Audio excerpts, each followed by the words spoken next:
Sir আমি কি ভেতরে আসমো? কেলটু তোর নামে খুব রিপোর্ট শুনতেছি। ভেতরে তো আসছই, আরো কতখানে আসবো? ওসব নাটক করা বাদ দে, যা ব্রেঞ্চে বস। পড়াশোনা যদি আজ না হচ্ছে তোর পিঠের সামনে খুলে ফেলামো। কেলটু কত?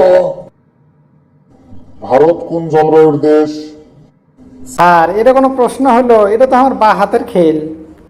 স্যার ভারত হলো ক্যাটরিনা জলবায়ুর দেশ। কেলটু সব জায়গাতে ফাজলামি। তোকে এই পড়া কোন মাস্টার শিখেছে? স্যার আপনিই তো শিখেছেন যে বাংলাদেশ মৌসুমী জলবায়ুর দেশ।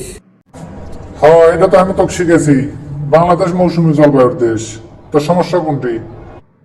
আমরা তো সেটাই করছি। এই যে এইবার পয়েন্টে যাচ্ছেন স্যার, বাংলাদেশ যদি মৌসুমী জলবায়ুর দেশ হয় তাহলে ভারতের জলবায়ু কি অপরাধ করছে যে এটা ক্যাটরিনা জলবায়ুর দেশ হবিল্লায়?